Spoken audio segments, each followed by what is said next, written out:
Oh yeah, I did play this game. When did it come out again? What day is that?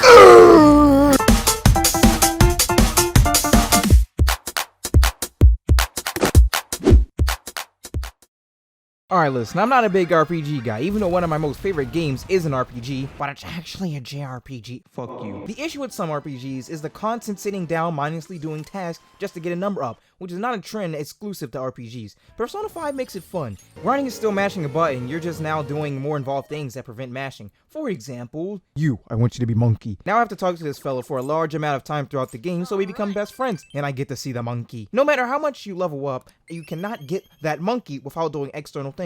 And yep, that's Persona. I got a big kick out of this because a lot of the characters had nice one-liners and become really expressive during one-on-one moments, and especially the animated cutscenes. And your sidekick is always by your side during most of the events in the game to keep you company doing the smallest things, such as eating a burger. When you're done being a normal person, you go into palaces, and that's where you just grind out pretty much the real part of Persona. You get to go beat up bad guys, you have a few things you can do. You either use your special attacks, aka Persona, regular, normal, basic, wimpy attacks, you won't do these much, or you can use a gun so you can get a bunch of attacks in, or you can block. Those are most of your options, but Royale adds this thing called Showtime, which you press one button, you watch a cool little cutscene, and it does a ton of damage, and it happens when you're about to die. It's a little bit of a crutch to help, I guess, balance the game for some people. It helped out a lot for me, though. Things I liked about the game. The story is entertaining and grows largely in scale quite quickly. The stuff you do outside of palaces is all about time management and actually feels worth doing. Going inside of palaces isn't about time management, so you can go and do things like this.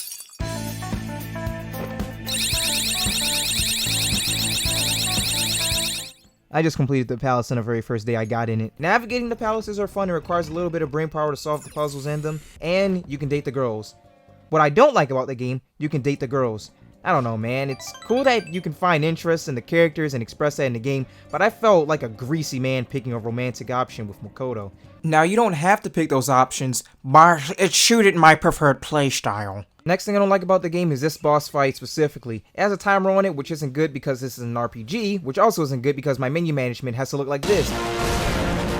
This leads into my next point, which is that you can easily soft lock yourself in the game from not saving often. When I made it to this boss, I couldn't beat it, and if I lost, I could either retry the fight instantly or choose a save file I have. The save file I had either took me to the boss fight or hours and hours of progress away from it. Let it be known that a controller was almost broken that day. Last thing is that the game is hard to replay. Wait, we beat it! Why are you being so dramatic?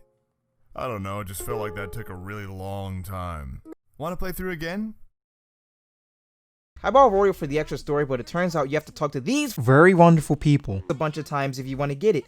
I didn't do that, and I don't have a good enough save slot that would make me not go insane from replaying the game to get it. The completionist got so mentally ill from this game that he seriously couldn't fucking complete it. Yes, trying to earn every consumable relationship item by romancing every option in the game was an insane burden that I put on myself. Mind you that he wasn't on the Royale version, so I don't know if they made it easier on Royale, but still, the man couldn't complete the game. That's his whole trait. Overall, I give Persona 5 4 little stars. It's a clean game with witty and humorous dialogue, and it did one of the hardest tasks, which is making an RPG fun for me. Did I leave out that you can also date your teacher in a maid outfit?